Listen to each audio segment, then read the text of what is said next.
आज की इस वीडियो में मैं आपको देने वाला हूं last 3 days strategy for maths compartment exam. अगर आपका मैथ्स के अंदर कंपार्टमेंट आया हुआ है या फिर किसी और सब्जेक्ट में भी कंपार्टमेंट आए हुए हैं, आपके पास समय बहुत कम है, 2 दिन बचे हैं, 3 दिन बचे हुए हैं, ये वीडियो खास आपके लिए होने वाली है। अगर आपने पूरी साल कुछ भी पढ़ाई नहीं करी ना, अभी तक आपने एक अक्षर भी नहीं पढ़ा ना, और अगर आपके पास सिर्फ 2 से 3 दिन है ये वीडियो देखने का, मैं गारंटी से कह रहा हूं मेरे भाई, कंपार्टमेंट एग्जाम में यूं पास हो जाओगे। कोई बड़ी बात नहीं है, 2 से 3 दिन बहुत है मेरे भाई। मैंने भी 2 3 4 दिन पढ़ के ही सारे बोर्ड एग्जाम फोड़े थे 12th के अंदर। आप भी कर सकते हो। सही चीज पता होनी चाहिए, किस तरीके से पढ़ना है वो पता होना चाहिए, जल्दी जल्दी कैसे पढ़ना है, क्या स्ट्रेटजी फॉलो करनी है वो आपको पता होनी चाहिए, और वो आपको हर्षद की पढ़ाई पे मिलेगी अभी इसी वीडियो में। लेकिन उससे पहले अगर आपने हर्षद की पढ़ाई को सब्सक्राइब नहीं किया ना मेरे भाई, तो सब्सक्राइब अभी कर दो, साथ ही बेल आइकन प्रेस कर दो, क्योंकि जो कंटेंट आपको यहाँ पर मिल रहा ना, पूरे यूट्यूब पर कोई आपको नहीं बता रहा है। जितनी कंपार्टमेंट वाले बच्चों की मैं हेल्प कर रहा हूँ ना, मुझे नहीं लग रहा कोई यूट्यूब पे कर रहा होगा।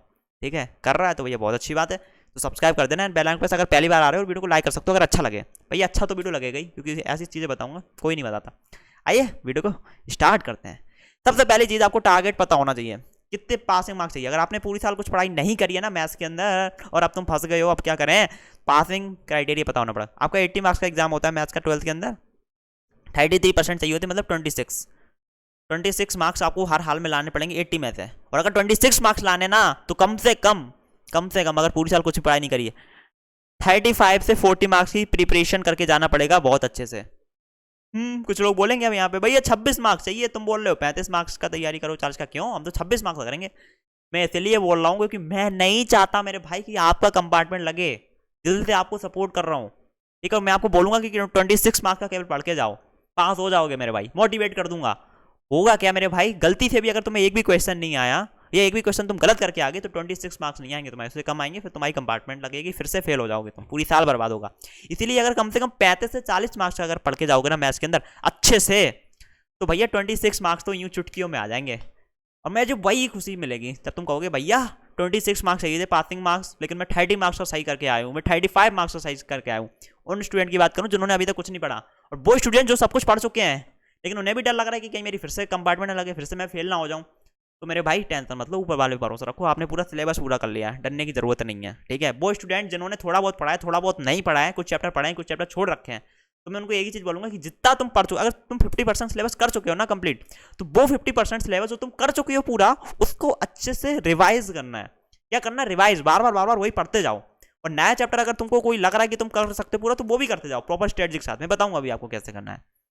लेकिन रिवीजन सबसे ज्यादा इंपॉर्टेंट है, एक ही चीज, रिवीजन। हाँ, रिवीजन वर्ड को मैं मैथ के अंदर बोलता हूँ प्रैक्टिस, प्रैक्टिस प्रैक्टिस प्रैक्टिस, बहुत इंपॉर्टेंट है। ठीक है, अब बताता हूँ। तो क्या, सबसे पहली चीज तो, वो स्टूडेंट जिन्होंने कुछ पूरी साल कुछ नहीं पढ़ा है, थोड़ा बहुत पढ़ा है, उनके लिए बता रहा हूँ, ध्यान से सुनिएगा। सबसे पहली और बहुत इंपॉर्टेंट चीज, डोंट स्टडी हार्ड चैप्टर्स। भाई 12th के अंदर हो तुम, मैथ्स पढ़ रहे हो, पूरी साल तुमने कुछ नहीं पढ़ा है ना, अब तुम सीधा कैलकुलस में बैठ जाओगे। कैलकुलस देखो सबसे ज्यादा मार्क्स का आता है। अब तुम्हें लग रहा है भैया कैलकुलस पढ़ लेते हैं सबसे ज्यादा मार्क्स का आएगा, पास हो जाएंगे केवल कैलकुलस पढ़ के। लेकिन मेरे भाई कैलकुलस में चाहिए होती है बहुत ज़्यादा प्रैक्टिस, बहुत सारे तुम्हें फॉर्मुला याद करने पड़ते हैं, तब भी क्वेश्चन तुम गलत करके आओगे। तो भैया कैलकुलस में मत घुसाना। अगर तुम्हें कैलकुलस बिल्कुल नहीं आता तो अभी लास्ट टाइम मत घुसना बिल्कुल। हार्ड चैप्टर्स नहीं, तुमको ईजी चैप्टर्स पढ़ने हैं इस समय, क्योंकि सबसे पहले तो पास होना है अगर पूरी साल कुछ नहीं पढ़ा है। तो हार्ड चैप्टर की जगह ईजी चैप्टर पे फोकस करना है, ध्यान रखिएगा। सेकेंड चीज, वंस और लेक्चर देखना है, भूल के भी ना एनसीईआरटी का एक एक क्वेश्चन सॉल्व करने को मत बैठ जाना मेरे भाई, एक एक कॉन्सेप्ट बहुत डिटेल में पढ़ने को मत बैठ जाना मेरे भाई। अगर ऐसा करोगे ना तो भाई तुमसे बड़ा कोई गधा नहीं होगा, समझ रहे हो। आप सभी लोग जो ये वीडियो देख रहे हो ना, आप गधे नहीं हो। ठीक है, गधों वाली मेहनत नहीं करनी है आपको स्मार्ट वर्क करना है। आप हर्षद की पढ़ाई देख रहे हो, यहाँ दिमाग से चीजें करेंगे हम, गधों की तरह मेहनत नहीं करेंगे। ठीक है, मैंने भी स्मार्ट वर्क किया ही थे 3 से 4 दिन में, तभी पास हुआ था 12th के अंदर। ठीक है, गधों की तरह मेहनत नहीं करी थी मैंने। बंस और लेक्चर देखने, प्रैक्टिकली दिखाऊंगा आपको किस चैनल से पढ़ना है, कैसे पढ़ना है, यूट्यूब पर लाइव जाके। ठीक है, आपकी जगह मैं होता तो मैं कैसे करता। और बहुत इंपॉर्टेंट चीज, जो बंस और लेक्चर आप देखोगे किसी भी चैप्टर का, उसके साथ ही साथ आपको नोट्स भी बना लेने हैं। क्या भैया, नोट्स, नोट्स का प्रिंट आउट नहीं निकालवाना। मैं बोलता हूँ फिजिक्स केमिस्ट्री के अंदर नोट्स का प्रिंट आउट निकलवा लो, बट मैं खुद बोल रहा हूँ मैथ्स के अंदर नोट्स का प्रिंट आउट नहीं निकलवाना है। क्योंकि ये मैथ कोई वो चीज नहीं है कि तुमने नोट्स का प्रिंट आउट निकलवा लिया और तुम क्वेश्चन देखे जा रहे हो, ये क्वेश्चन ऐसे सॉल्व होगा। नहीं नहीं नहीं नहीं, मैथ देखने वाली चीज नहीं है, मैथ सॉल्व करने वाली चीज है। देख रहे हो तो भैया हाथ में पेन पेपर होना चाहिए, और सॉल्व कर रहे हो तब चलता है। दैट्स वाई मैथ्स के अंदर नोट्स का प्रिंट आउट नहीं निकलवाना है, जो बंस और लेक्चर में पढ़ाया जा रहा है साथ ही साथ आपको नोट्स बनाना है। ठीक है, और एक बहुत इंपॉर्टेंट चीज, formula sheet, very very important मेरे भाई। अब तुम मैथ्स पढ़ रहे हो, अब उसमें तुमने चैप्टर पढ़ा vector, 3D geometry, probability, inverse trigonometric function, relation and functions. तो वहां पर तुमको कुछ फॉर्मूलाज मिलेंगे जो तुमको रटना पड़ेगा, याद करना पड़ेगा, और समय तुम्हारे पास है केवल 2 से 3 दिन का। याद कैसे करोगे ये सब कुछ, कैसे करोगे? मैंने कैसे किया था, एक व्हाइट पेपर लो, सारे के सारे इंपॉर्टेंट फॉर्मुलाज लिखो जो तुमको रटने हैं, व्हाइट पेपर वो रखो अपने साथ 24 घंटे। मेरे साथ भी कुछ व्हाइट पेपर रहते हैं हमेशा 24 घंटे, मैं आपको दिखा देता हूँ जो चीज़ मेरे को याद करनी होती है। दिस इज माई डायरी, मेरे साथ हमेशा रहती है, अभी भी रखी हुई है। ये देखो इसके अंदर लाइव दिखा रहा हूँ, ये देखो कितने सारे पेपर्स रखे हुए। ये क्या है इसमें, ऐसी तरीके से मैंने बनाया था फॉर्मुला शीट, सारे इंपॉर्टेंट फॉर्मुलाज रखे हैं। जब भी सो के उठूंगा तो सबसे पहले ये देखूंगा, सोऊंगा तो सबसे पहले ये देखूंगा, जैसे ये वीडियो बना के खत्म करूंगा सबसे पहले ये देखूंगा। वो चीज़ क्या होती है, चीज़ें दिमाग में घुस जाती हैं, चीज़ें याद हो जाती हैं, समझ रहे हो? तो इस तरीके से आपको भी फॉर्मुला शीट बनानी है और वो हमेशा अपने साथ रखना है, बार बार देखना है, एक ही दिन में 10 बार देख डालो, अंदर घुस जाएंगे सारे फॉर्मुलाज, बता रहा हूँ, ठीक है? तो ये भी आपको करना है। सॉल्यूशन हर चीज़ का आपको मिलेगा, हर चीज़ की, जो भी प्रॉब्लम बस तुम कमेंट करो, ठीक है? और देखो एक चीज़ हो रहा है यहाँ पे, ये जो नोट्स आप बनाओगे ना यहाँ पे, ऐसा नहीं कि एक बार आपने नोट्स बनाए यहाँ पे जो वन थॉट लेक्चर में पढ़ाया गया है और भैया तुम्हारी बल्ले बल्ले हो गई भैया, अब तो भैया हो गया काम। नहीं नहीं नहीं, ये चीज़ तुमको अच्छे से आनी चाहिए, ठीक है? तुमको कम से कम 5 बार प्रैक्टिस करना है। ये जो आपने वन थॉट लेक्चर देखा, इसके जो नोट्स बनाए, इसका आपको कम से कम 5 बार रिवाइज करना है, रिवीजन करना है। Revision in the sense practice करना है।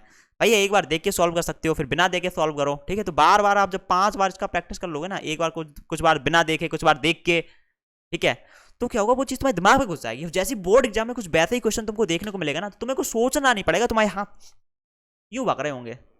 और टाइम मैनेजमेंट तो इंपॉर्टेंट होता ही है, इसलिए बोल रहा हूँ कम से कम 5 बार प्रैक्टिस कर लेना, कोई बड़ी बात नहीं है, कर लोगे मेरे भाई। और एट लास्ट आप जैसे इतना कर लो तो आपको प्रीवियस ईयर क्वेश्चंस कर लेना है, ये बड़ा इंपॉर्टेंट है भाई। PYQ भले ही तुम पूरा सिलेबस करके मत जाना, जितना भी पढ़ के जा रहे हो उसका रिवीजन अच्छे से करके जाना, and PYQ previous year questions करके जाना, भैया मजे आ जाएंगे। Got it? अब मैं आपको इसका प्रैक्टिकली करके दिखाता हूँ सब कुछ, कि मैं होता अगर आपकी जगह तो मैं किस चैनल से पढ़ता और कैसे पढ़ता। अगर अभी तक आपने आसद की पढ़ाई को सब्सक्राइब नहीं किया ना, तो भाई अब कर देना, क्योंकि अब जो चीज़ करके दिखाने वाला हूँ वो कोई नहीं दिखाता। आइए स्टार्ट करते। सो गाइस, जैसे कि आप देख सकते हो मैं फिलहाल यूट्यूब में आ चुका हूँ, ठीक है? अब यहाँ पर मैं सर्च करूँगा, देखो सबसे पहले है इजी चैप्टर करना है, तो मुझे सबसे इजी चैप्टर लगता है भैया प्रोबेबिलिटी, और सबसे ज़्यादा मार्क्स का भी आता है। तो मैं यहाँ पे सर्च करूँगा प्रोबेबिलिटी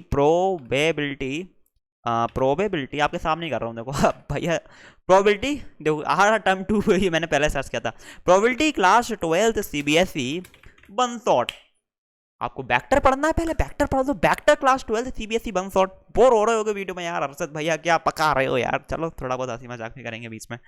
जैसे वन थॉट लेक्चर सर्च करोगे ना, एक से एक महान टीचर आपको मिलेंगे, एक से एक महान, ठीक है? कुछ बहुत सुंदर टीचर होंगे, कुछ थोड़े शकल जिनकी अच्छी नहीं होगी वही देगा ना, कुछ टीचर होते हैं ना भाई, मैम की शकल देख के वीडियो देखते हैं, नेहा मैम, ओह ये नेहा मैम है, इनका वीडियो देखेंगे क्योंकि मैम बहुत अच्छी हैं कुछ लोग इनको देखेंगे, कहीं ओ अरविंद सर, इनके नहीं देखेंगे भाई, ये अच्छे नहीं लगते कुछ बच्चे बोलेंगे अरे नहीं नहीं अरविंद सर का सबसे ज़्यादा समझ में आता है, इनका देखोगे। तो भैया इस समय ना शकल देख के मत वीडियो देखना, जिसका समझ में आता हो ना वो देखना, ठीक है? ये बाद में करना सब कुछ। तो यहाँ पर बनता हो लेक्चर, जैसे आप सर्च करोगे किसी भी चैप्टर का, आपको वीडियो मिल जाएंगे। जैसे लर्नो आपका आएगा, ये वेदांतु JEE मैथ इजी या नया मैम इनका आ जाएगा, अरविंद अकेडमी का आ गया, NCERT वाला, किसी का भी देख लो मेरे भाई, ऐसा मैं नहीं बोलूँगा किसी का। देखो नीचे करोगे ना थोड़ा तो आपको ये चैनल मिलेगा, नेहा अग्रवाल मैथमेटिकली इंक्लाइंड, ये नेहा मैम का। हाँ जिनको भैया मैम को देखना ना जो लोग शकल देख के पढ़ते हैं ना, तो भैया तुम नेहा मैम से पढ़ना, ठीक है? मैम बहुत प्यार से पढ़ाती हैं और मैम बहुत अच्छी भी हैं, सुंदर भी हैं बहुत, ठीक है? तो इनसे आप पढ़ सकते हो, ठीक है? अब यार मैं जस्ट मजाक कर रहा हूँ, सीरियस मत लेना, ठीक है? क्योंकि तुम लोग बोर हो जाते हो वीडियो में। तो अब इनका वन थॉट देखो, 2 घंटे 20 मिनट का है ना, अब ये 2 घंटे 20 मिनट का है। बच्चे बोलेंगे भैया 2 घंटे 20 मिनट, इसमें तो भैया मेरी बैंड बज जाएगी। भैया यहाँ पर मैम ने ना सारी थ्योरी पढ़ाई हुई है, प्लस जितने भी इंपॉर्टेंट क्वेश्चन है ना वो भी कराए हुए हैं, तो हल्के में मत लेना, ठीक है? आप किसी से भी पढ़ो, देखो आप नेहा मैम से पढ़ सकते हो, आप राधिका क्लासेस से पढ़ सकते हो, इनसे भी मैंने पढ़ा हुआ है, ठीक है? आप अरविंद अकेडमी से भी पढ़ सकते हो, किसी से भी पढ़ सकते हो वन थॉट लेक्चर, ठीक है? अब मैं होता अगर आपकी जगह, मैं किससे पढ़ता भाई? देखो मैं शकल देख के नहीं पढ़ता, मैं नेहा मैम से पढ़ता, ठीक है? क्योंकि समय ना मैं बहुत ज़्यादा दुखी हूँ, तो मैं नेहा मैम से पढ़ लेता, क्योंकि भाई मुझे जल्दी जल्दी तैयारी करनी है। छोड़ो यार जो भी हो, ठीक है? ओके सीरियस होते हैं थोड़ा सा, वो मजाक था। किसी से भी पढ़ो, चाहे अरविंद अकेडमी से पढ़ो, चाहे राधिका क्लासेस से पढ़ो, चाहे नेहा मैम से पढ़ो, जिससे आपको समझ में आता है उससे पढ़ना। देखो सिंपल सी बात है, टीचर हर एक बेस्ट है, नेहा मैम भी बेस्ट है, अरविंद अकेडमी भी बेस्ट है, राधिका क्लासेस भी, डिपेंड आपके ऊपर करता है आपको किससे पसंद। मैं बोलूँगा भाई नेहा मैम से पढ़ो, कुछ बच्चे कहेंगे नेहा मैम से समझ में नहीं आ रहा मेरे को, अब तो भाई रात का क्लासेस पढ़ो, उनका भी समझ नहीं, अरविंद अकेडमी से पढ़ो, उनका भी समझ नहीं आ रहा तो और भी चैनल उनसे पढ़ो। किसी से भी वन शॉट से पढ़ना है, और वन शॉट में जो भी पढ़ाएंगे एक पेन पेपर लूंगा मैं और साथ में नोट्स भी बनाते जाऊंगा, ठीक है। नोट्स बनाने के बाद जितना भी मैंने पूरे नोट्स बनाए होंगे वन शॉट लेक्चर के, उसमें से कुछ इंपॉर्टेंट फॉर्मुलास निकलेंगे तो उसका मैं फॉर्मुला शीट बना लूंगा। फिर फॉर्मुला शीट में जितने भी फॉर्मुलास आएंगे उन सबका मैं एक बार याद करूंगा, ठीक है, पढ़ूंगा मतलब भाई। उसके बाद जो 100 लेक्चर में जितना भी क्वेश्चंस वगैरह होंगे उनका एक बार रिवीजन करूंगा मैं, 5 मिनट 10 मिनट का रेस्ट लूंगा। देखो अभी 2 से 3 दिन है, जैसे 100 लेक्चर देखा आपने किसी चैप्टर का, तुरंत की तुरंत रिवीजन मारो उसको 1-2 बार, ठीक है। रिवीजन मारने के बाद ना तुरंत तुरंत PYQ भी कर लो, ठीक है। ऐसा नहीं कि 5 बार रिवाइज करो उसके बाद ही तुम जाके PYQ करो, तुरंत की तुरंत PYQ करो मेरे भाई, ठीक है, तुरंत की तुरंत। प्रोबेबिलिटी क्लास 12 100 की जगह इस बार हम सर्च करेंगे PYQ, ठीक है। अब PYQ के लिए देखो अरविंद अकेडमी आ गया, आप यहाँ से कर लो, अरविंद अकेडमी बेस्ट है, यहाँ पे आपको 100 लेक्चर भी मिलेंगे, PYQ भी मिलेंगे। नया मैम ने भी डाले हुए हैं, थोड़ा सा नीचे करते हैं, ठीक है। ये देखो राज का क्लासेस का आ गया, राज का क्लासेस का, ठीक है। अभी आप कहोगे भैया ये फिर से भैया 1 आवर 42 मिनट का लेक्चर है, फिर से हम 1-2 घंटे देंगे 100 लेक्चर देखने के बाद इसमें।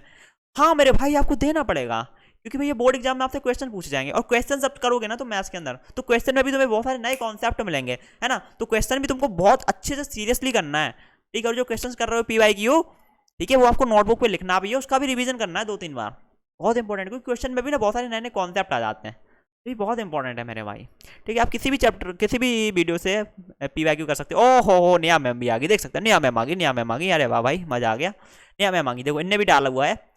हाँ ये तो भाई NCERT प्रोबेबिलिटी, ये तो NCERT के हैं, बट अगर आप PYQ डालोगे ना तो नया मैम के भी आपको PYQ मिल जाएंगे कुछ इंपॉर्टेंट क्वेश्चन। एक AD क्लास आकाश दास, ये भी बहुत अच्छे भैया हैं, ठीक है, इनका भी आप देख सकते हो, ठीक है।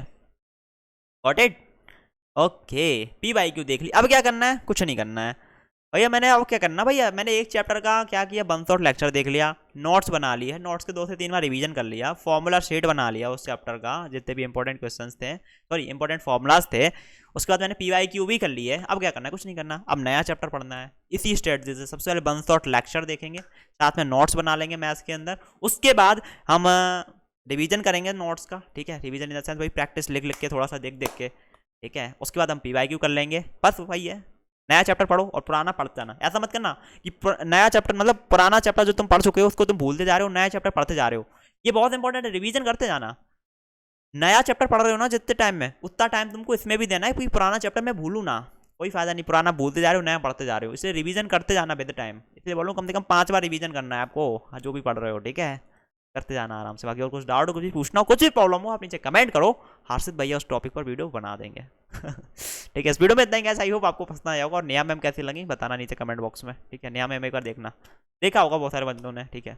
इस वीडियो में इतना ही गाइस, पसंद आई तो लाइक कर देना, साथ ही चैनल को subscribe and bell icon press. Guys मिलते हैं आपको अगली वीडियो में, till then take care, bye bye. और भाई सीरियसली मत है ना, मैं बस मजाक कर रहा था ताकि आप बोर ना हो, ठीक है।